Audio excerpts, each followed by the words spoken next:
Shami Prasa, you're muted.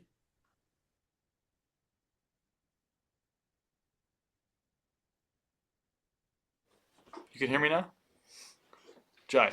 Welcome to the 10th class of Srimad Bhagavatam, Canto 1. We're going to start on the 9th chapter of Sri Bhishmadev's instructions, and we're going to have some kirtan first. Haribol.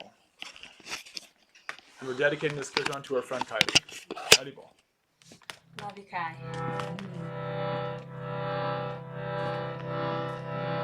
So let's start with our opening prayers, this invocation and honoring of all of our teachers, the mood of gratitude. With humility, we call out. Deep breath in.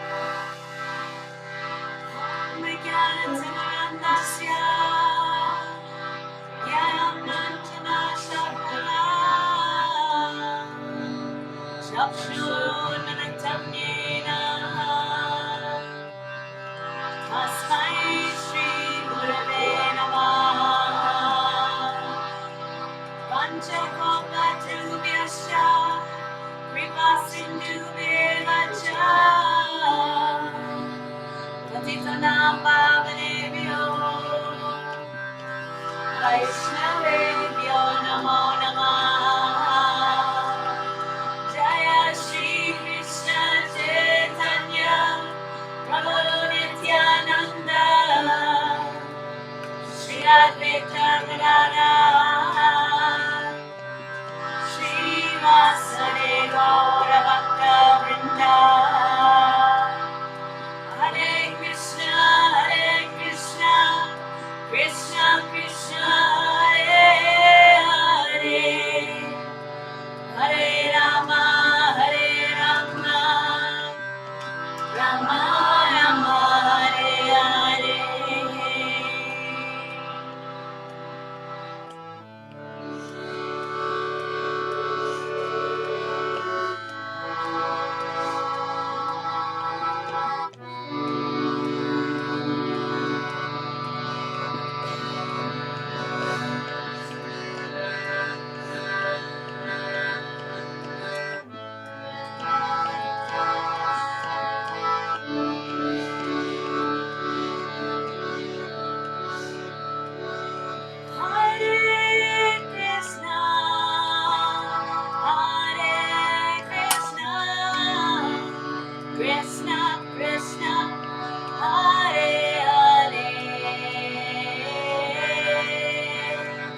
Krishna, Hare Krishna, Krishna Krishna, Hare Hare, Hare Rama, Hare Rama, Rama Rama. One more all together. Hare Krishna, Hare Krishna, Krishna Krishna, Hare Hare, Hare Rama, Hare Rama, Rama Rama, Hare Hare. Nittai Gora Hari Bol, Hari Bol, Nittai Gora Hari Bol, Nittai Gora Hari Bol, Hari Bol, Hari Bol, Hari Bol, Nittai Gora Hari Bol. Jaya Jaya Prabhupada, Prabhupada, Prabhupada, Jaya Jaya Prabhupada, Jaya Jaya Prabhupada, Prabhupada, Jaya Jaya Prabhupada, Jaya Jaya Gurudev, Gurudev, Gurudev, Jaya Jaya Gurudev, Jaya Gurudev, Gurudev,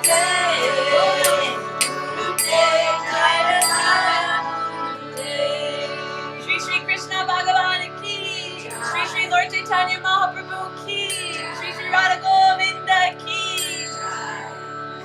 Brahman Bhakti Asanga and beyond ki, Shastra Study Group ki, all our love to Kylie ki, Hari Bol.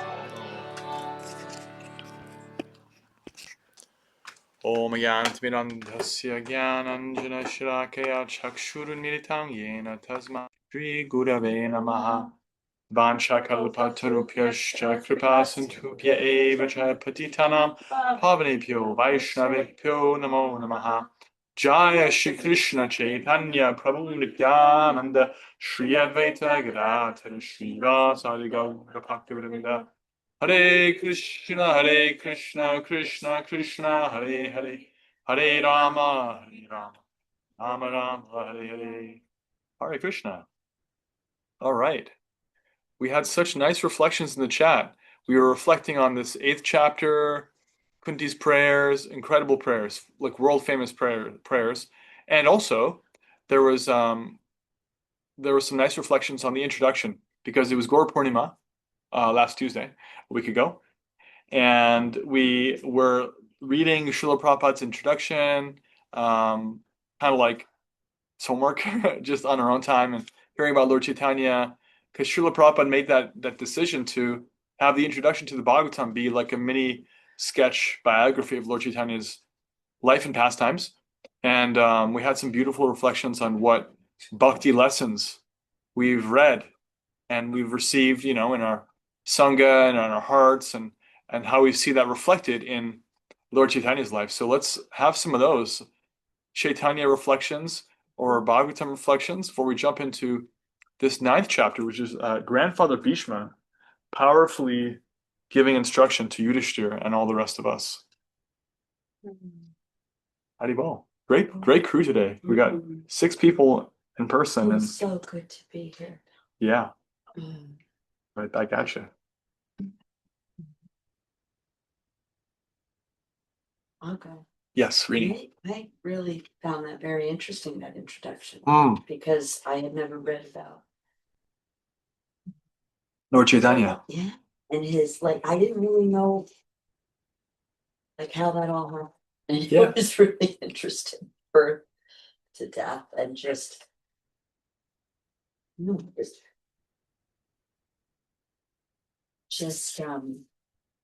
it was really good to help me connect everything a little bit. Yeah. Like where it came from and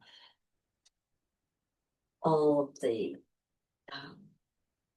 gurus, the parampara. Gurus, Yeah. all those, where they all, I didn't get all that. I didn't know. Yeah. It was, so that was really great for me. And I had that pang of oh, Jesus, had followers like that too. Mm-hmm. Yeah. And then it helped me to understand too, in our time now, that's what Prabhupada was in the 60s. right? He came and he just started. Not as many intellectuals in the 60s though, right? Like way back when in the 1400s, right? It was Yeah, there were interesting. Hippies. That's the age we live in. We may identify ourselves as intellectuals, but generally people are not philosophically inclined. Which is, I mean, you look at the system Lord Chaitanya has given us. It's chanting, dancing, feasting, little philosophy. I mean, everyone loves the chanting, dancing, and feasting. And the philosophy is actually like quite simplified because, you know, we don't have, some of us do, but we don't really have like so many super technical philosophical presentations. We could. The Bhagavatam goes into depth in some things, but really we focus on the basics. And yeah, at the time, the spiritual sphere in India was dominated by uh, impersonalist speculators, persons whose process was like kind of sitting and meditating and also studying a lot of scripture and just like speculating on the impersonal aspect of the Supreme. And Lord Chaitanya and his followers, especially the six Goswamis, especially Jiva Goswami, really dismantled that, or rather didn't just dismantle it, but fulfilled it. Because it's not that we're saying that the Lord doesn't have an impersonal feature. He does, but he's ultimately a person.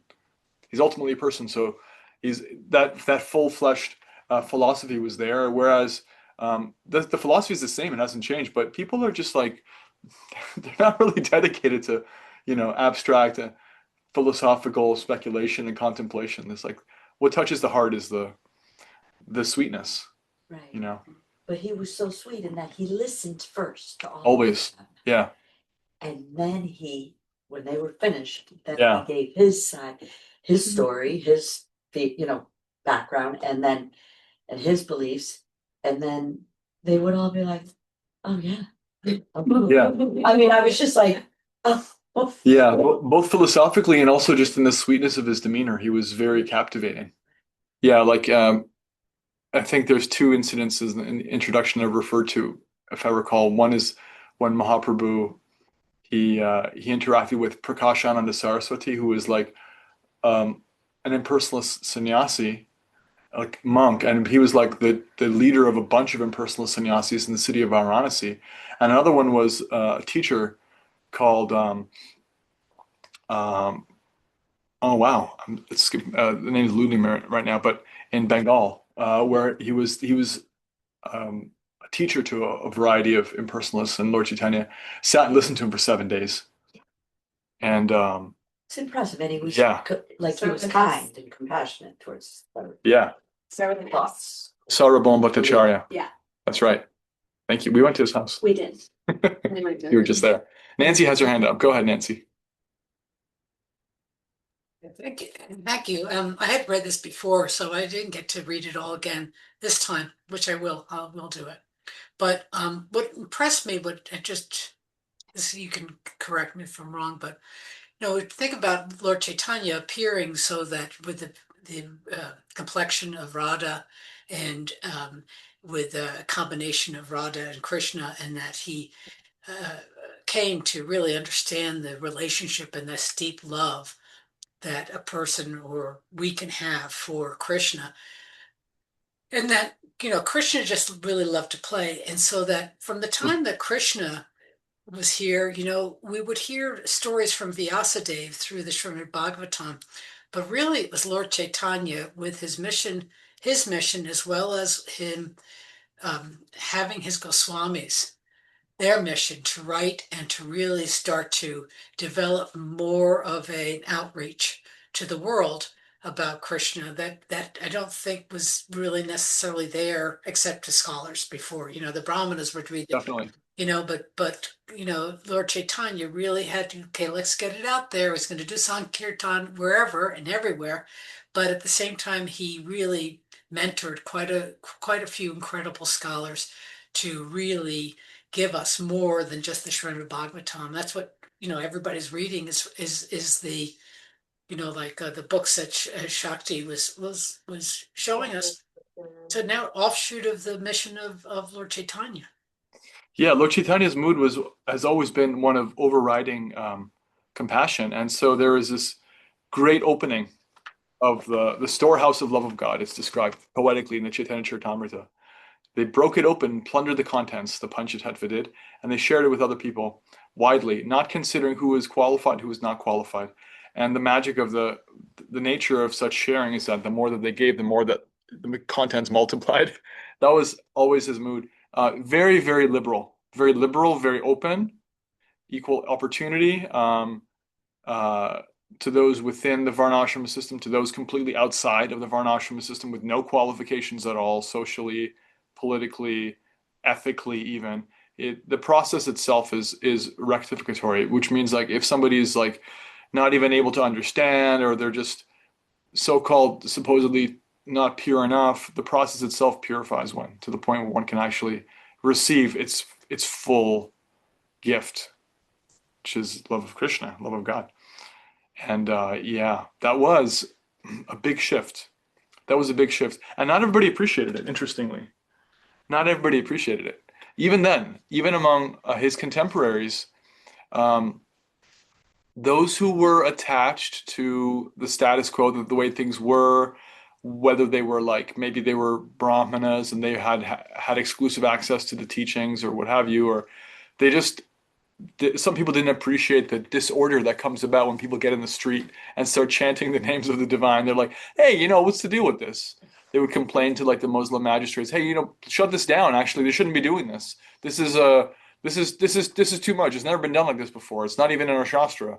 They would kind of like play fast and loose with their own scripture just because it bothered them. So getting on people's nerves because people were honestly and sincerely expressing their God-given right to glorify the Lord, and getting on people's nerves because they shared it indiscriminately without regard for power structures, is a time-honored tradition in our line. We don't care about such things. We care about the most important thing. So, yeah, good, well noted. Any more reflections before we jump into chapter 9? I'd just add also onto that I really appreciated just how inclusive Very. and the mission was, and that it was meant to be universal. And just in the beginning, it said people can hold meetings to glorify the Lord in their respective languages and with melodious songs. And then it went on to say, at such meetings, everyone, the learned and the foolish, the rich and the poor, the Hindus and the Muslim, the Englishmen and the Indians, and the Chandalas and the Brahmanas can all hear the transcendental sounds. Yes. And thus cleanse the mirror. And that it would be the platform for the universal religion of mankind. Yeah. Yeah, and it's for that his mission. That's what it's all about. It's for everybody. And the principles that we're talking about are found in every tradition. They're not foreign. Nobody's saying do something that's foreign to the soul or even foreign to religious and scriptural tradition, like Christians, Jews, Muslims. Everybody's been doing this. It's all there. We're just saying like, let's really focus on this. Let's do this. Let's actually do it. Let's make time for sitting together, chanting, glorifying. And it works. It just works. And it feels great. Seems like it should. And it's a non-sectarian. It's a beautiful non-sectarian process. So again, well noted. It's very unifying. It's very unifying. As opposed to when you can see sometimes something is sectarian, it can be divisive. It's very unifying. Nobody feels like politics or division in the middle of a kirtan. It's just like, yeah, this is it. This is the thing. We're doing it. It's happening right now. Wow, can I hear more? Can I like open these ears wider somehow? This is great. I want more of this. It just works. Yeah. And also like that the names are not different than what's on the pages. Like right. The name of the Lord, and just then there was a short part about Vrindavan. Just being there is the same as worshiping the Lord, and just reading these pages. It's just hearing them. Yeah. It's not different. And on that note, let's read some of these pages which are non-different. Om Namo Bhagavate Vasudevaya. Om Namo Bhagavate Vasudevaya. Om Namo Bhagavate Vasudevaya. Om Bhagavate Vasudevaya. Om Namo Bhagavate Vasudevaya. Om Bhagavate Vasudevaya. Okay, so where we left off, Yudhishthira, the eldest brother of the Pandavas, the eldest brother of Arjuna, this whole Ashwatthama thing's been taken care of. Kunti's had her prayers, but now Yudhishthira is really sitting with his emotions after the battle of Kurukshetra, and he's feeling despondent. He's actually feeling like this was a tragedy. Look at how many people had to die so that I could get into power. Yeah, I know that I'm supposed to be in power. I know that we're the good guys. But his sense of perspective was temporarily suspended so that we could actually get another beautiful lesson. Um, it's described in the end of the 8th chapter that Krishna himself and others like Vyasadeva, who were present, tried to instruct Yudhishthira, but it wasn't going through. And why? Prabhupada points out Krishna wasn't letting it go through. Wasn't letting it get to him because he wanted Bhishma Dev to actually have his say. Bhishma Dev circumstantially had to fight on the other side, and therefore he was lying on the battlefield, pinned down to the ground with a flurry of arrows, but he had a yogic power whereby he didn't have to die until he wanted to die. And so he was insisting, I won't die until I can see Krishna face to face. So Krishna is ushering in the future king Yudhishthira to take lessons from Bhishma Dev himself, who, although he had to fight on the other side, was and always remained a great devotee of Krishna and a friend of the Pandavas. So, chapter 9, the passing away of Bhishma Dev in the presence of Lord Krishna. Verse 1, Sutta Goswami said, being afraid for having killed so many subjects on the battlefield of Kurukshetra, Maharaj Yudhishthira went to the scene of the massacre. There Bhishma Dev was lying on a bed of arrows, about to pass away. From the purport, this passing away of the great warrior attracted the attention of all the contemporary elites, and all of them assembled there to show their feelings of love, respect, and affection for the great soul. This became a who's who spiritually, because everyone understood the caliber of Bhishma Dev's character, who he was. And of course, Krishna is there, and so everyone wants to hear what he's going to say. At that time, all his brothers followed him on beautiful chariots drawn by first-class horses decorated with gold ornaments. With them were Vyasadeva, the compiler of the Vedas. We heard about him a couple chapters ago. He was instructed by Narada Muni, compiles this Bhagavatam itself. Lord Sri Krishna, the personality of God, had also followed, seated on a chariot with Arjuna. Thus, King Yudhishthira appeared very aristocratic.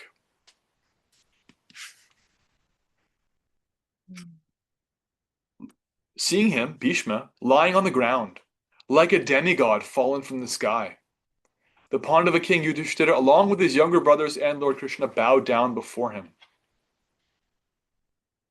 From the purport, the Lord, although conscious of his supreme position, always behaved in a humanly custom, and so he also bowed down before the dying Bhishma Dev as if he were one of the younger brothers of King Yudhishthira. In Krishna's pastimes, he generally just always behaves according to the social role that he's fulfilling. Sometimes you can see, like when Krishna is greeting the Pandavas, he will receive respects from the younger ones because they're younger to him. He will treat the ones of the same age as equals, and he will like offer blessings. He will himself bow down to the older ones, as if I'm just a person occupying this social role. He's just behaving very sweetly. So he's actually himself offering respects to Bhishma. Just to see the chief of the descendants of King Bharata, Bhishma, all the great souls in the universe, namely the rishis amongst the demigods, Brahmins, and kings, all situated in the mode of goodness, were assembled there. Rishi means like a great sage. Well, Prabhupada's going to talk about this. Purport. The rishis are those who have attained perfection by spiritual achievements. Such spiritual achievements can be earned by all, whether one is a king or a mendicant, right? Like a renounced monk. Bhishma Dev himself was also one of the Brahmarshis, a great rishi, and the chief of the descendants of King Bharata. All the rishis are situated in the quality of goodness, all of them assembled there on hearing the news of the great warrior's impending death. It's interesting because Bhishma is a warrior. In fact, he was such an accomplished warrior that he was kind of like the consensus greatest warrior on the planet, maybe. Although he was, at this point, very, very senior. He was older. But he was always really powerful and deeply respected for his prowess as a warrior. And still, although he's a warrior, he was on the same level as these great sages who were coming to see, oh, Bhishma Dev is going to speak. We can see, as Prabhupada's pointing out, the spiritual acumen is independent of one's social position, right? You can be a monk. You can be like Shukadeva Goswami, or he can be like Shukadev's father, Narad, Vyasadeva. Vyasadeva was not a monk. He was married. He was in the world. You can be like Bhishma, who was kind of like halfway in between. He was in the world. He's a warrior, but he promised never to marry. He made that promise to protect his father. Long story. But he's okay, so I'm never going to marry. I'm never going to have kids. But he's still in the world. He's a warrior, and he's a teacher of other warriors. And, Arjuna and them, they all learned from him. And he's just like this respected grandfather. Or you can be like a woman or a Shudra. It didn't matter. There are so many examples in all these different walks of life where personalities are extremely elevated. You can be the son or daughter of a cow herding man and woman living in a cow herding village with no education to speak of. And you're practically the guru of the universe because of the dedication in your heart for Krishna, as we see from the gopis and gopas of Vrindavan. And so much so that we have like a list here of some of the great devotees that came, and the sages, intellectuals, and wise, spiritually enlightened persons. All the sages like Parvata Muni, Narada, there's Narada again.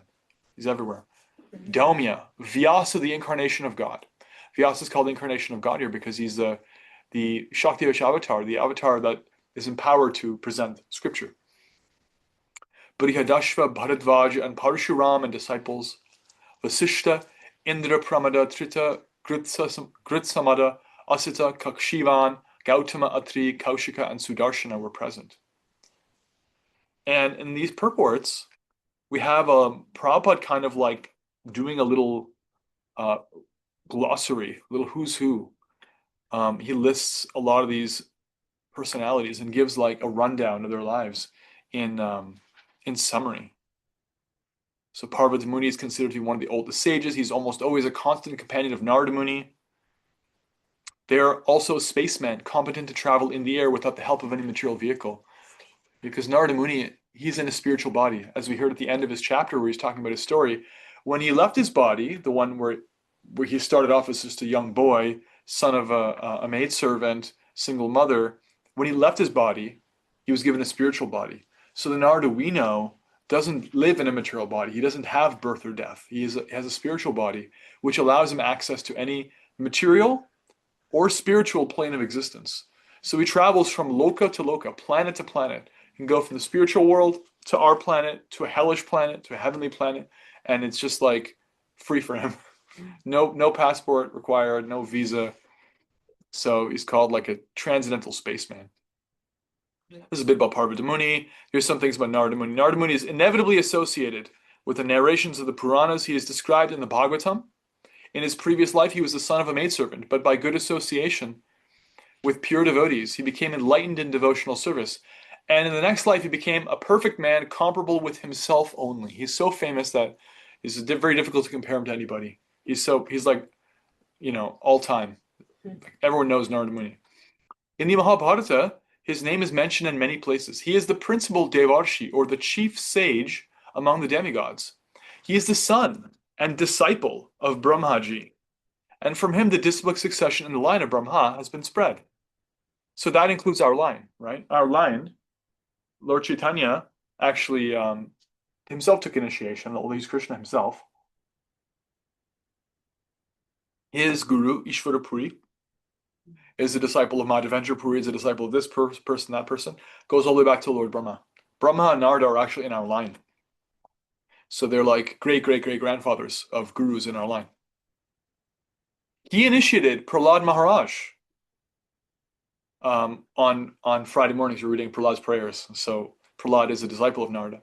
Dhruva Maharaj and many celebrated devotees of the Lord. He initiated even Vyasadeva, the author of the Vedic literatures.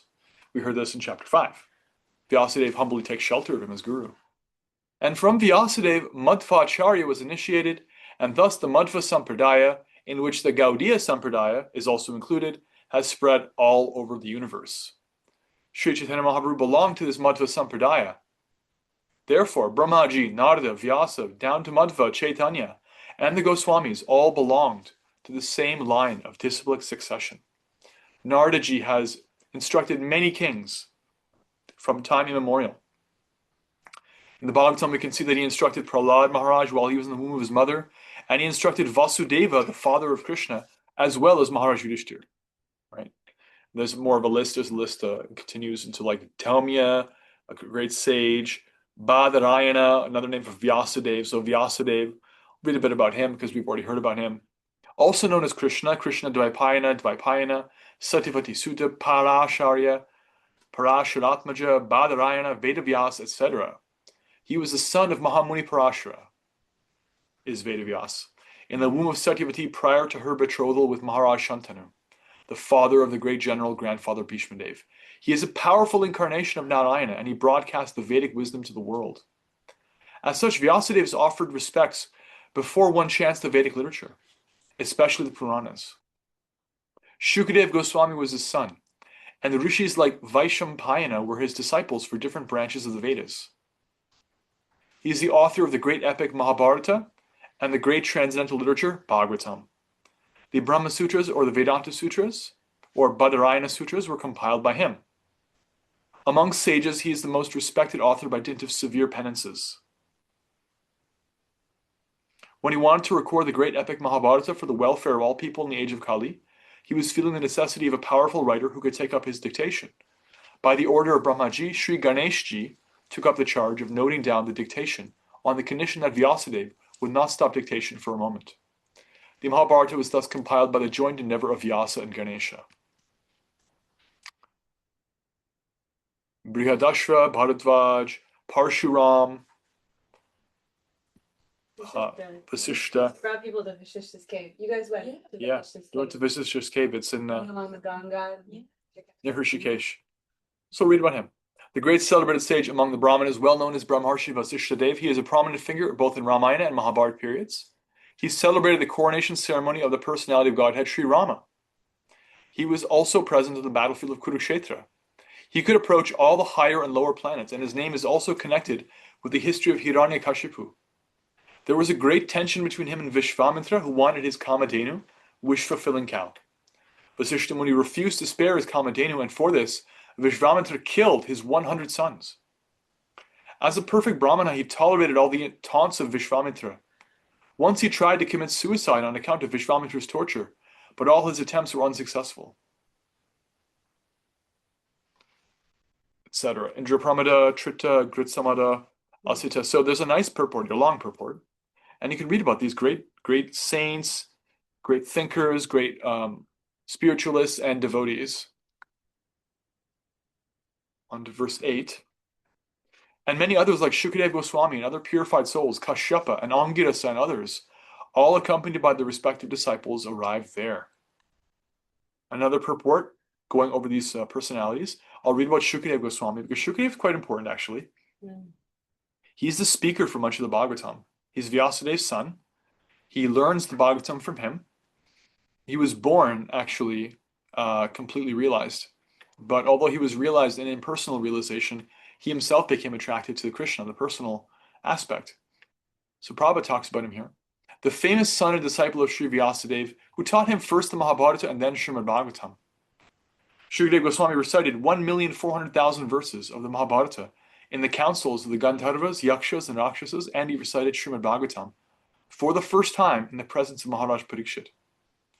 He thoroughly studied all the Vedic literatures from his great father. Thus, he was a completely purified soul by dint of his extensive knowledge in the principles of religion. From Mahabharata, Sabhapara 411, it is understood that he was also present in the royal assembly of Maharaj Yudhishthira and at the fasting of Maharaj Parikshit.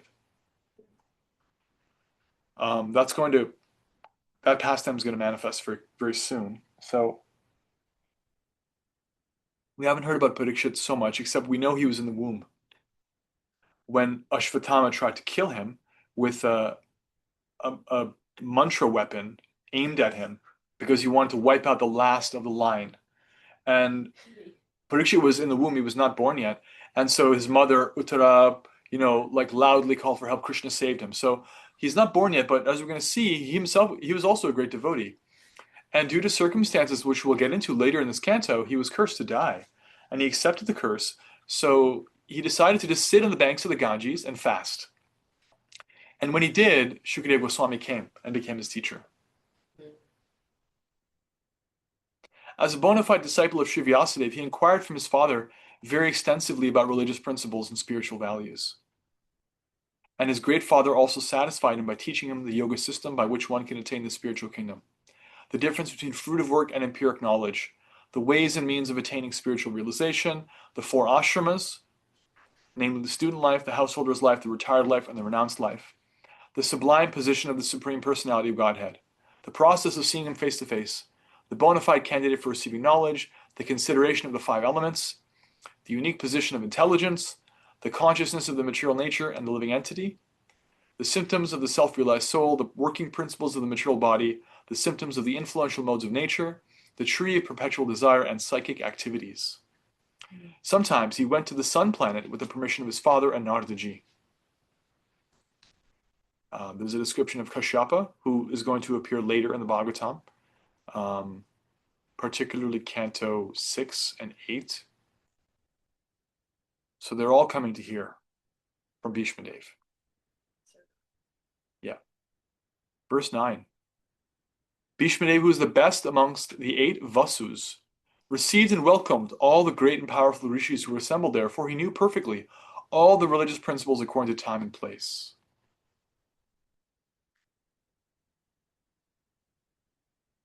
Expert religionists know perfectly well how to adjust religious principles in terms of time and place.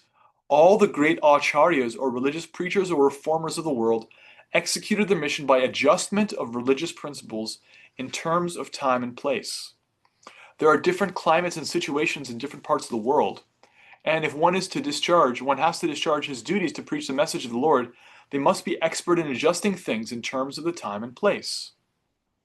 Bhishma Dev was one of the 12 great authorities in preaching this cult, again, cult means culture of devotional service, and therefore he could receive and welcome all the powerful sages assembled there at his deathbed from all parts of the universe. He was certainly unable at that time to welcome and receive them physically because he was neither at his home nor in a normal healthy condition, but he was quite fit by the activities of his sound mind, and therefore he could utter sweet words with hearty expressions, and all of them were well received. One can perform one's duty by physical work, by mind, and by words. And he knew well how to utilize them in the proper place, and therefore there was no difficulty for him to receive them, although physically unfit. Very interesting purport. Prabhupada talking about the universality of adjusting things according to time, place, and circumstance.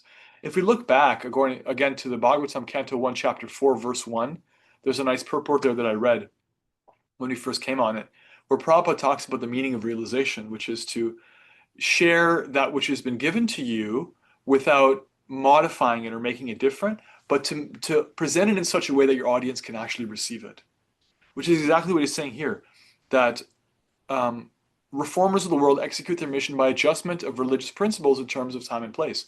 They don't adjust the principle. They adjust the presentation of the principle, right? It's like the principle is that there is higher power and you're part of that higher power and you're a servant. How you present that depends on your audience, right? Is your audience like already interested in the idea of a higher power? Are they unconvinced about such a thing? What is their like mode of nature? All these things make presenting bhakti and the eternal spiritual science, which is the same science. Krishna says in Bhagavad Gita, I've been sharing this science for millions of years, Arjuna, but because it was lost, I'm sharing it again. The art of sharing it is always such a dynamic thing, because when you're talking to somebody, they have their own little perspective, and we're trying to get them from somewhere to Krishna. But what the somewhere is always different. Everyone's got their own little, they're like a little rat in a maze. And we're just like bringing them along with cheese and just getting her turn the corner and get him to come to Krishna. And so Prabhupada is talking about that here. And he's also talking about adjustment because Bhishma Dev is literally, imagine him. Is there a picture of him in this canto, by the way? There's a picture somewhere. Bhishma Dev is pinned to the ground in the beginning. He's pinned to the ground with like dozens of arrows. So he can't move any of his limbs, but he can speak. And so he's not like, normally when you host somebody, there's like all these requirements for what to do. But Prabhupada's saying that one can perform one's duty by physical work, by mind, by words. So like even if you're paralyzed, you can just offer your respect with words. And if you can't speak, do it in your mind. Sometimes we're in a situation where we can't like bow down and we want to, right? That can come up. And one shouldn't be so literal in interpreting injunctions that like, oh, now I have to bow down. Because you can actually bow down like this. Scripture says if you just fold your hands, it's as good as bowing down. And if you can't even fold your hands, just do it in your mind. So Bhishmadev is like welcoming all these great sages with his mind and his words. And here's a nice visual. Picture says 1,000 words. Where was it in? It's right there. It's beautiful sunset in that.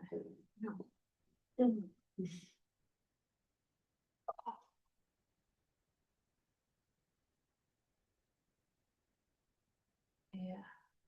There's Krishna Krishna. and everyone around him.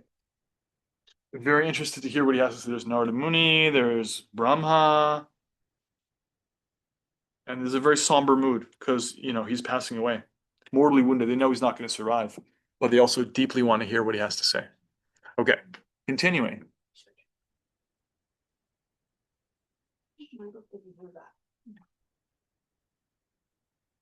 Lord Shri Krishna is situated in everyone's heart, yet he manifests his transcendental form by his internal potency.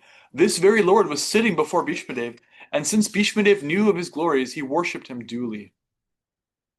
So Bhishmadev has made this request that he wants Krishna to come, and he won't leave his body until Krishna is in front of him. Now that Krishna is there, Bhishma is very, very happy, and he's offering him respects.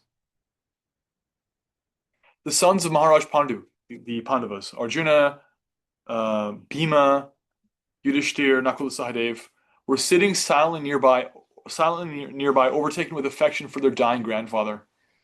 Seeing this, Bhishmadev congratulated them with feeling. There were tears of ecstasy in his eyes, for he was overwhelmed by love and affection. Purport. When Maharaj Pandu died, his sons were all small children, and naturally they were brought up under the affection of elderly members of the royal family, specifically by Bhishmadev. He was like a foster father for them. Later on, when the Pandavas were grown up, they were cheated by cunning Duryodhana and company, and Bhishmadev, although he knew that the Pandavas were innocent and were unnecessarily put into trouble, could not take the side of the Pandavas for political reasons. At the last stage of his life, when Bhishmadev saw his most exalted grandsons, headed by Maharaj Yudhishthir, sitting very gently at his side, the great warrior grandfather could not check his loving tears, which were automatically flowing from his eyes. He remembered the great tribulations suffered by his most pious grandsons. Certainly he was the most satisfied man, because of Yudhishthir's being enthroned in place of Duryodhana, and thus began to congratulate them. Bhishmadev said, "Oh, what terrible sufferings and what terrible injustices you good souls suffer for being the sons of religion personified. You did not deserve to remain alive under those tribulations, yet you were protected by the Brahmanas, God, and religion." So Prabhupada points out that these three things are very important. Bhishmadev is encouraging Maharaj Yudhishthira to dissipate his despondency. Yudhishthira is feeling despondent. As long as a person is fully in cooperation with the wishes of the Lord, guided by the bona fide Brahmins and Vaishnavas, and strictly following religious principles, one has no cause for despondency, however trying the circumstances of life. Bhishmadev, as one of the authorities in the line, wanted to impress this point upon the Pandavas. As far as my daughter-in-law Kunti is concerned, upon the great General Pandu's death, she became a widow with many children, and thus she suffered greatly. And when you were grown up, she suffered a great deal also because of your actions. So he's lamenting for their mother and how much she had to go through. Kunti, who we just heard in the last chapter, pray very beautifully.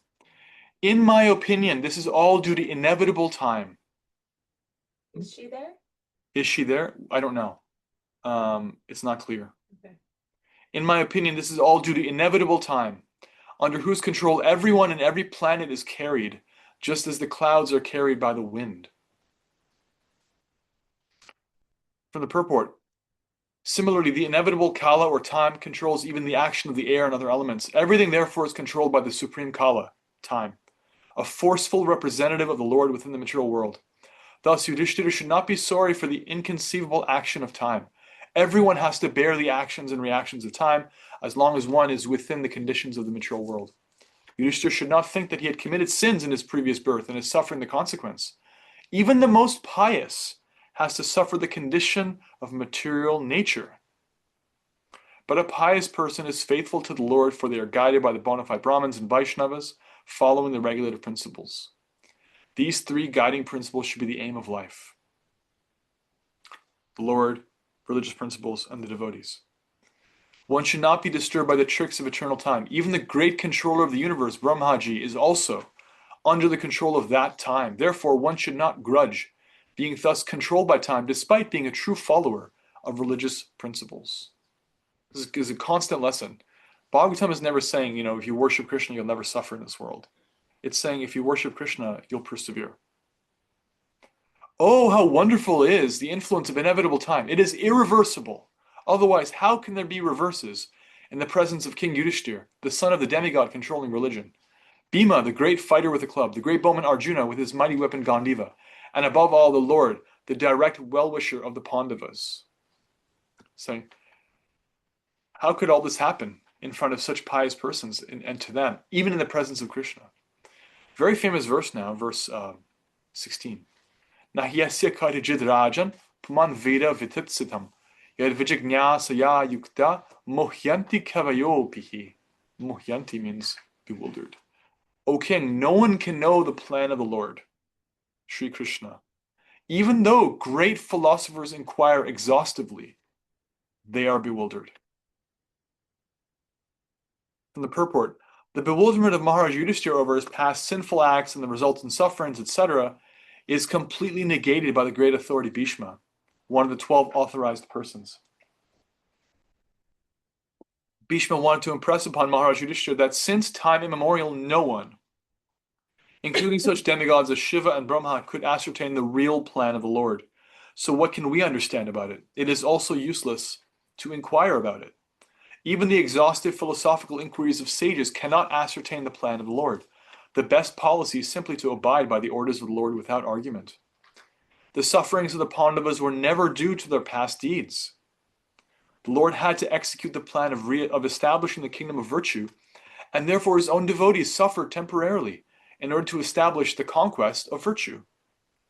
Bhishma Dev was certainly satisfied by seeing the triumph of virtue, and he was glad to see King Yudhishthira on the throne, although he himself fought against him. Even a great fighter like Bhishma could not win the battle of Kurukshetra because the Lord wanted to show that vice cannot conquer virtue, regardless of who tries to execute it. Bhishma Dev was a great devotee of the Lord, but he chose to fight against the Pandavas by the will of the Lord because the Lord wanted to show that a fighter like Bhishma cannot win on the wrong side. O best among the descendants of Bharata, I maintain therefore that all this is within the plan of the Lord. Accepting the inconceivable plan of the Lord, you must follow it. You are now the appointed administrative head, and my Lord, you should now take care of those subjects who are now rendered helpless. He's pointing Yudhishthira to his duty, that don't waste any more time trying to figure out how this all happened. So many people are relying on you. They need you.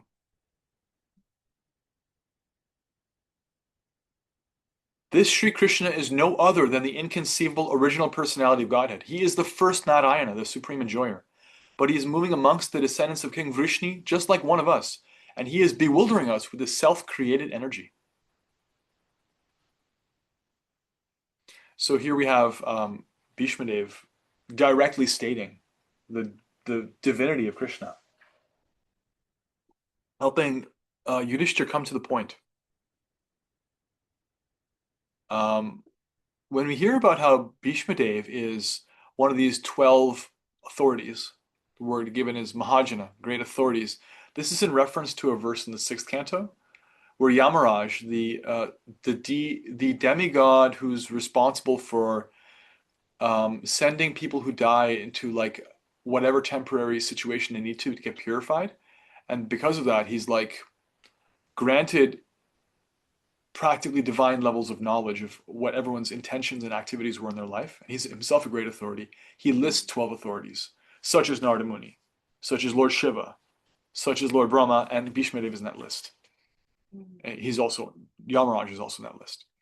So here we see the quality of Bhishma. Here we see like why so many people, great souls, wanted to come and take shelter and hear. Well, what does he have to say?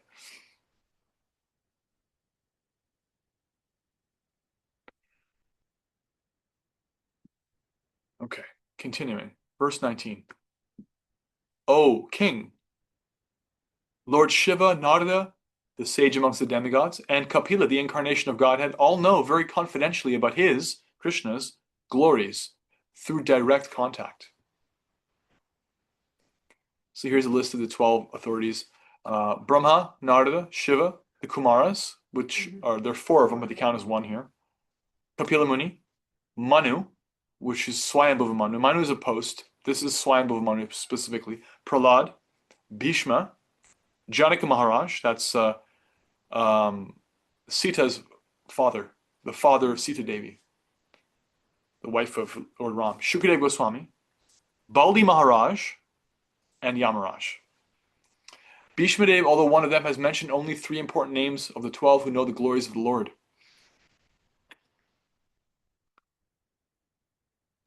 Can you say them again? Because I'm missing. Sure. Why don't I'll find the verse that refers to them. It's in verse 19 in the purport. No, I want to find the verse in the 6th canto that lists them.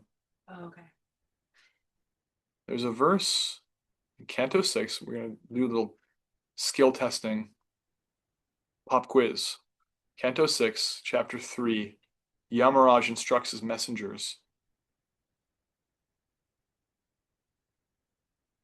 And the verse is 20 and 21. I'll link it. Gotcha. I'll link it in chat. And this way you can look at it. Famous verse. And it's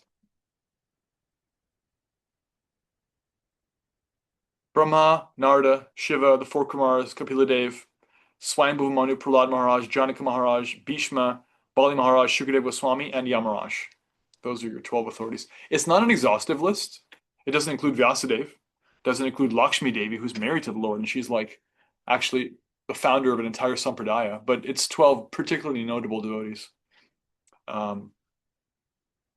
So, continuing, verse 20. O king, that personality whom out of ignorance only you thought to be your maternal cousin, your very dear friend, well-wisher, counselor, messenger, benefactor, is that very personality of Godhead, Sri Krishna. Being the absolute personality of Godhead, he is present in everyone's heart. He is equally kind to everyone, and he is free from the false ego of differentiation. Therefore, whatever he does is free from material inebriety. He's equal balanced. How can there be like sectarianism from the point of view of somebody who's in literally everybody's heart and from whom all inanimate energies also come forth? Like he's the source of everything. He's the actual dead center. There's no sectarianism. He's completely without the false ego of differentiation, as Bhishma puts it.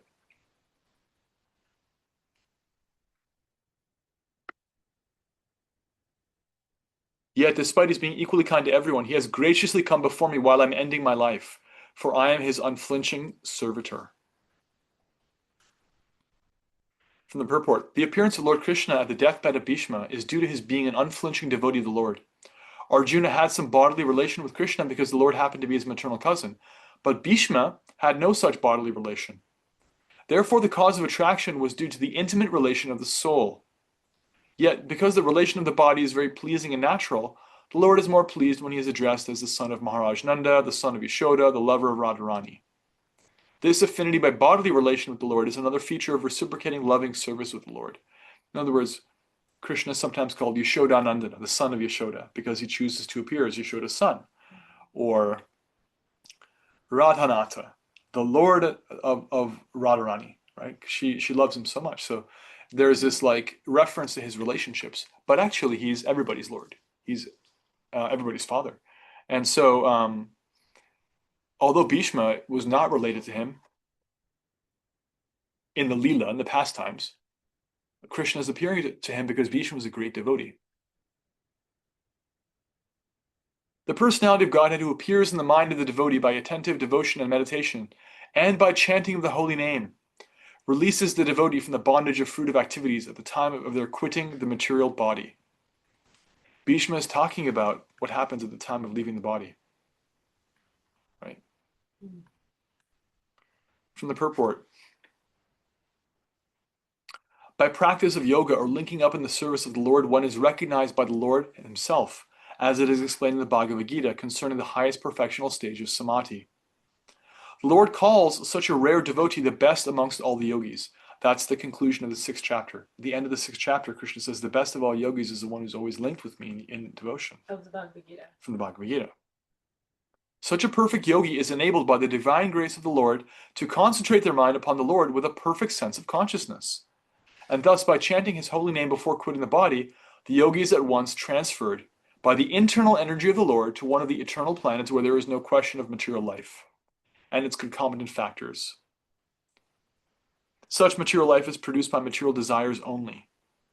Devotional service to the Lord does not kill the natural desires of the living being, but they are applied in the right cause of devotional service. This qualifies the desire to be transferred to the spiritual sky. General Bhishmadev is referring to a particular type of yoga called Bhakti Yoga, and he was fortunate enough to have the Lord directly in his presence before he quitted his material body. He therefore desired that the Lord stay before his view in the following verses. Now the Sanskrit meter changes, which is something that happens when there's like a notable shift. What's happening is he's actually praying. He's offering prayers. Sa dev deva bhagavan pratikshitam kalevarang yavadidang hinomyaham prasanna ha saruna lochalasan mukhampoja dhyana patashchatur puja. May my Lord, who is four-handed and whose beautifully decorated lotus face with eyes as red as the rising sun is smiling, kindly await me at that moment when I quit this material body.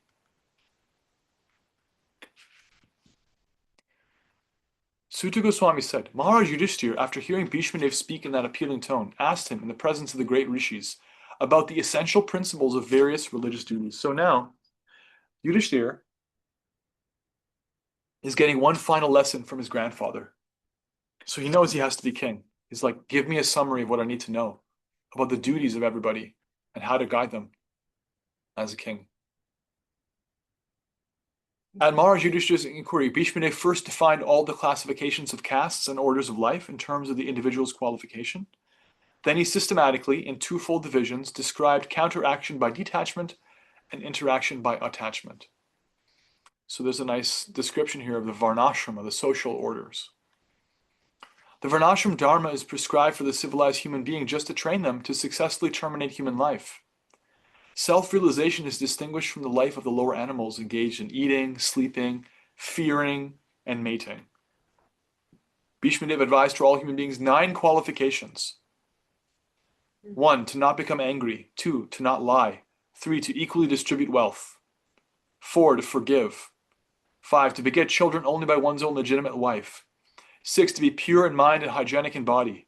7, not be inimical toward anyone. 8, to be simple. And 9, to support servants or subordinates.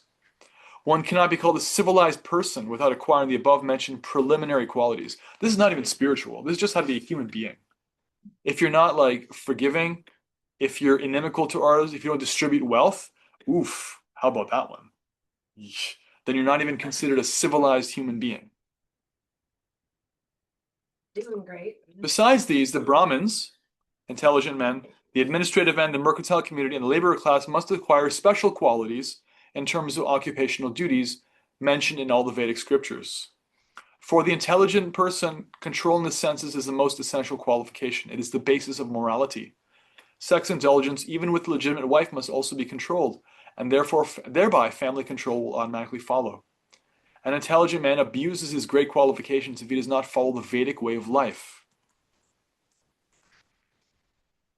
For learning Vedic knowledge, one must approach a person who is 100% engaged in devotional service. They must not do things which are forbidden in the Shastras. A person cannot be a teacher if they drink or smoke. In the modern system of education, the teacher's academic qualification is taken into consideration without evaluation of their moral life. Therefore, the result of education is misuse of high intelligence in so many ways. There's no room for hypocrisy in the Vedic system. You can't teach one thing and follow something else. It's not enough to say like they understand the subject matter, therefore they're qualified to teach.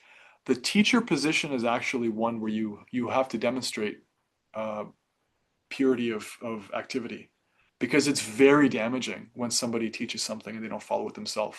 It's very damaging because then people are like, to hell with this, I won't follow.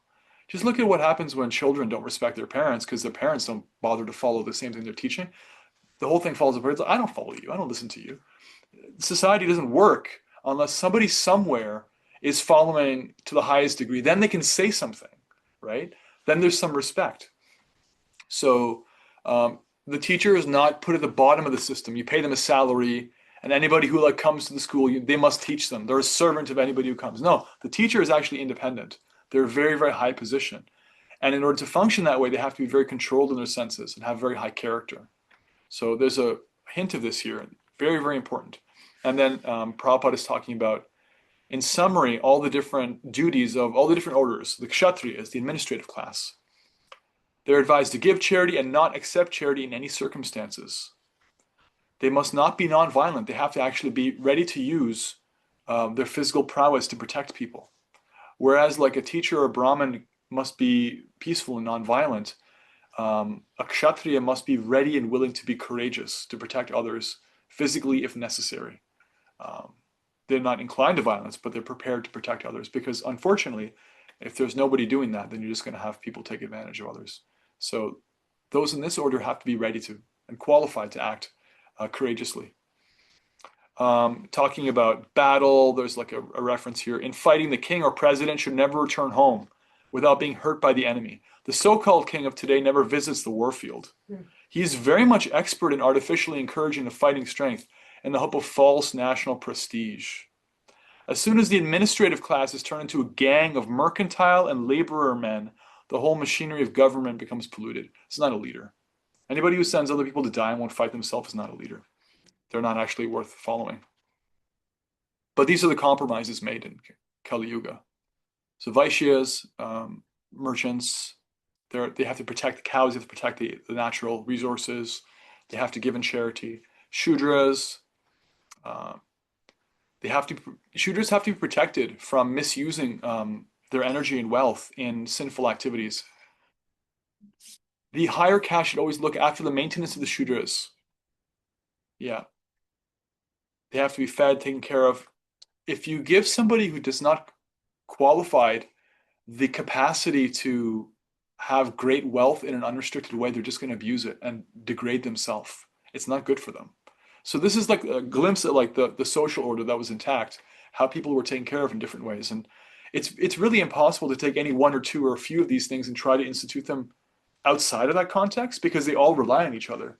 But we can see here how beautiful, how harmonious such a system is. And Bhishma was talking about in these purports, Srila Prabhupada is elaborating. He then explained by divisions acts of charity, the pragmatic activities of a king and activities of salvation. He described the duties of women and devotees, both briefly and extensively. So the duties of brahmacharis, married persons, vanaprasthas, the retired order of life, sannyasis, women. Then he described the occupational duties of different orders and statuses of life, citing instances from history, for he was himself well acquainted with the truth. Interestingly, this whole discussion in the Mahabharata is like, I forget how long, like 100 verses or something. And in the Srimad Bhagavatam, it's condensed down to like 5. Like the actual list of things he's giving as a summary of instructions to Yudhishthira is like 4 or 5 things. Like one verse for like all the Varnas, one for all the ashramas, one for like men and women, one for like monks. Because the Bhagavatam is not so concerned with the details of social organization. That's not the goal of Bhagavatam. The goal of Bhagavatam is developing love for God. Whether you're male, female, old, young, a merchant, a king, a soldier, or you don't exist in such a system at all, is not as important. Because what's happening here is a great devotee is taking shelter of Krishna at the end of their life and teaching another great devotee about how to be a devotee. And all the details are also there, but the Bhagavatam doesn't stress on those things. When Bhishmadev was describing occupational duties, the sun's course ran into the northern hemisphere.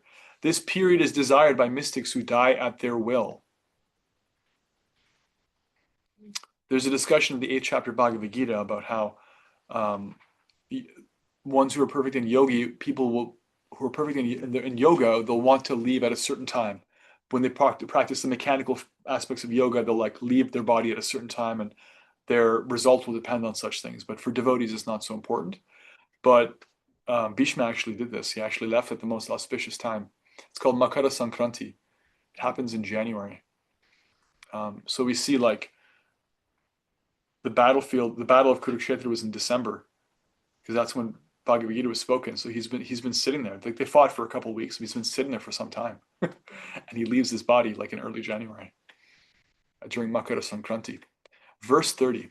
Thereupon that man who spoke on different subjects with thousands of meanings, and who fought on thousands of battlefields and protected thousands of men, stopped speaking, and being completely freed from all bondage, withdrew his mind from everything else and fixed his wide open eyes upon the original personality of Godhead, Sri Krishna, who stood before him four-handed, dressed in yellow garments that glittered and shined.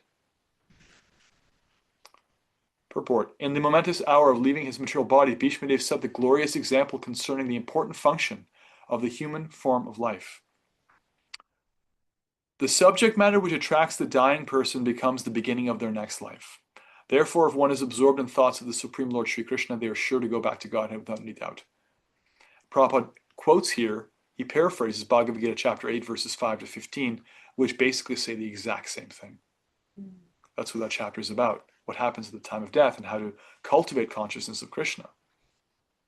Verse 31, by pure meditation, looking at Lord Sri Krishna, he at once was freed from all material inauspiciousness and was relieved of all bodily pains caused by the arrow wounds. Thus all the external activities of his senses at once stopped, and he prayed transcendently to the controller of all living beings while quitting his material body.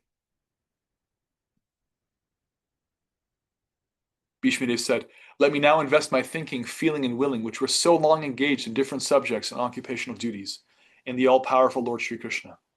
He is always self-satisfied, but sometimes, being the leader of the devotees, he enjoys transcendental pleasure by descending to the material world, although from him only the material world is created.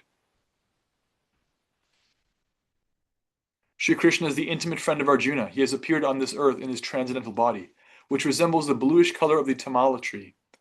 His body attracts everyone in the 3 planetary systems.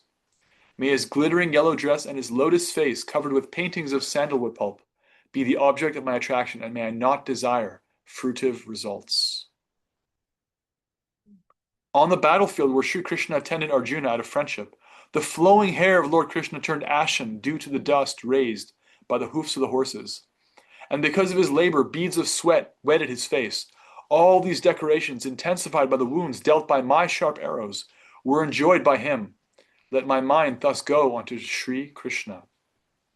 He's remembering that picture of Krishna in the battle, that image he has. In obedience to the command of his friend, Lord Sri Krishna entered the arena of the battlefield of Kurukshetra between the soldiers of Arjuna and Duryodhana, and while there he shortened the lifespans of the opposing party by his merciful glance. This was done simply by his looking at the enemy. Let my mind be fixed upon that Krishna. When Arjuna was seemingly polluted by ignorance, upon observing the soldiers and commanders before him on the battlefield, the Lord eradicated his ignorance by delivering transcendental knowledge. May his lotus feet always remain the object of my attraction. This is very instructive. How to focus at the time of death. Fulfilling my vow and sacrificing his own promise, he got down from the chariot, took up its wheel, and ran towards me hurriedly, just as a lion goes to kill an elephant. He even dropped his outer garment on the way. So there's a backstory here that Krishna promised that one party can have me, and the other party can have all of my soldiers. And if they have me, I'll give instruction, but I won't personally fight. So Duryodhana was like, great, I want all the soldiers. And Arjuna was like, great, I want Krishna. And Krishna promised he wouldn't personally fight. But Bhishmadev because the battle was going against his side, and because he had such powerful love for Krishna, he wanted everyone to see how much Krishna loves his devotees. He said, today, on this day of the battle, because the battle was a multi-day event, he said, today I will fight so hard that I will personally kill Arjuna unless Krishna himself interferes.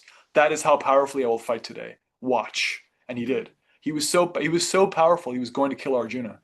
And Krishna got off the chariot, and although he said, I will never use a weapon, I will not fight with a weapon, he pulled a chariot wheel, and he was going to use that as a weapon, which is like a weapon, but not a weapon. And he ran to Bhishma to kill him, to attack him.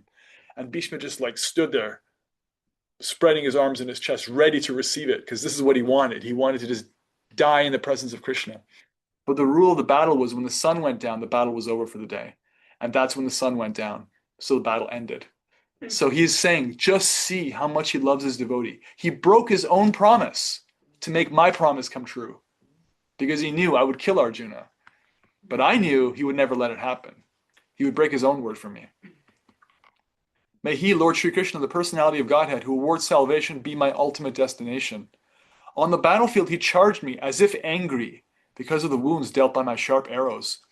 His shield was scattered, and his body was smeared with blood due to the wounds. Very interesting. Prabhupada talks about how he received the arrows from Bhishma like as they were as good as flowers being offered. There's a nature of the relationship that was there. At the moment of death, let my ultimate attraction be to Sri Krishna, the personality of Godhead. I concentrate my mind upon the chariot driver of Arjuna, who stood with a whip in his right hand and a bridle rope in his left, who was very careful to give protection to Arjuna's chariot by all means.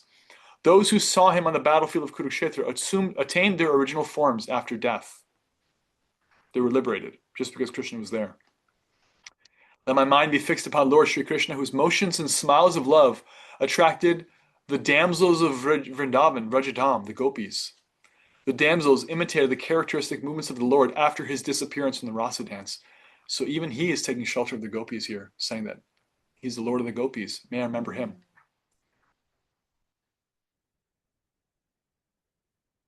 At the Rajasuya sacrifice performed by Yudhishthira, there was the greatest assembly of all the elite men of the world. And in that great assembly, Lord Sri Krishna was worshipped by one and all as the most exalted personality of Godhead. This happened during my presence, and I remembered the incident in order to keep my mind upon the Lord. So we all have little nuggets we're collecting in our life, devotional service and realizations, glimpses we're having of him, his form, glimpses of him in kirtan, his name, reading about him. And these are little treasures, and you want to hold on to these because when it's time, this is what we got. You're going to collect these little glimpses and treasures because that's what we want to meditate on. Now I can meditate with full concentration upon that one Lord, Sri Krishna, now present before me, because now I have transcended the misconceptions of duality in regard to his presence in everyone's heart, even in the hearts of the mental speculators. He is in everyone's heart. The sun may be perceived differently, but the sun is one.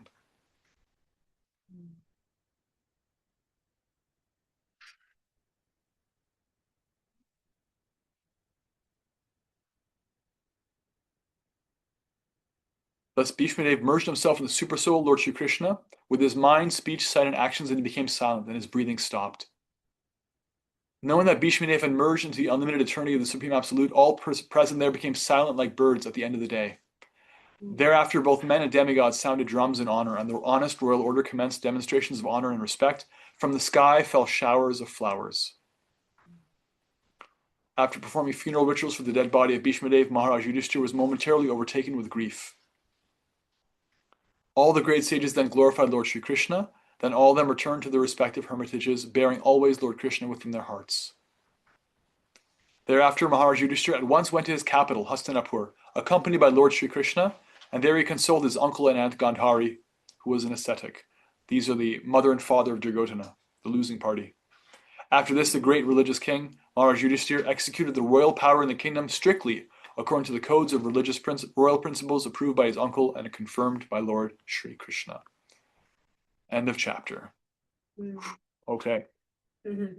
Let's very quickly take some reflections, and then we'll break for the night.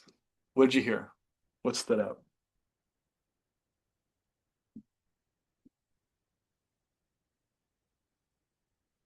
We'll keep it a lightning round. Keep it under 30 seconds. Quick reflections.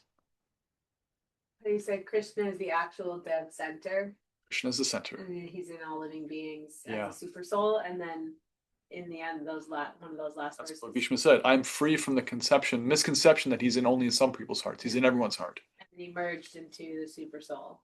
Yeah, he actually attained a spiritual planet, but merging for devotees means merging a purpose.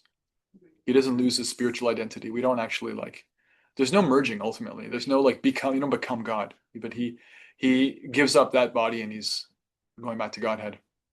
Yeah. You return to the center. Yeah, the passing away of a great devotee is so powerful. Everyone wants to be around that.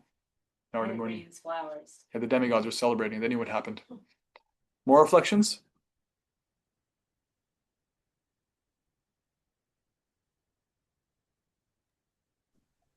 I Okay. have a question that's not related, so I can wait till the end. I'll speak the question. If I don't have time, if I think I need to know more time, I'll answer it offline in the WhatsApp.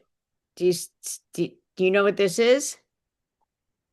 Is that like a... It's a Prabhupada radio. Yeah, right. It plays like all the Prabhupada's lectures and stuff. Every single thing he's ever spoken. Yeah. Well, that So- was recorded. It's recorded. Right. Right. So I have a bunch of them.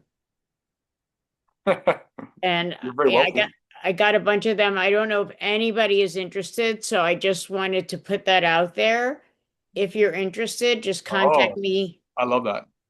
Yeah, I think I literally walk around with my earphones on, and yeah, it's the most amazing thing in the world. And it tells you there's a book that tells you exactly what number you're to punch in if you want to listen to Bhagavatam, Bhagavad Gita, prayers, morning walks. It's the most Great. amazing thing ever I made. highly recommend you follow up with Shakti. You can follow up with her on WhatsApp. She's there and she's got Yes.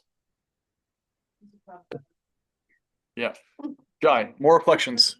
I was just going to say real quickly, like this beautiful end of his life and then how they treat him after, just like reminded me of like seeing some swamis, some great swamis leave their body. And I've had the privilege of watching on video, like the ceremonies. And so it's just beautiful how this is translated all the way through, time. And that beautiful Vedic tradition is carried through, even to what we get to witness. Definitely. Jai. So my version of this canto has a picture of when Krishna got down off the chariot.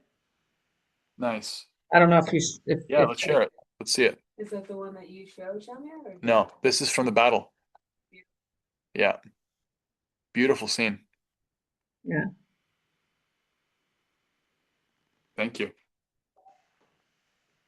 Thank you, Tanya. Thank you. Any other reflections? Anything you heard that stood out? I want one more. Oh yeah, when he's gonna throw the wheel, is that what that was? Right. Yeah, I have that too. What did you hear, Tracy?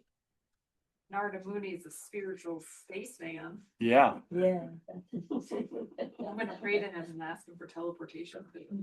I would really love that. Yeah, then we'll see more of you. It's hard. Yeah. That's what I'm thinking. Yeah. I know, that's what I was thinking. I feel kind of selfish asking for that, but Yeah. I have a devotee friend who, when he first got into bhakti, he started a band called Narada and the Spacemen.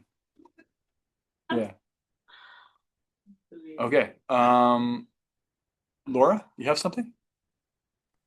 I was just going to say when you were talking earlier about how the ways that we can perform our duties by physical work, by our mind and our words, it just gives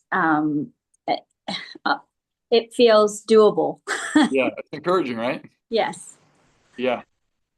There's always something in the way. There's always some obstacle, but like we can see how liberal, how like approachable Krishna is. He's not like a lawyer. We can be lawyers. Humans can be lawyers. Krishna's like, just use your mind. Just think of me. Just think of me. How about that? Can you think of me?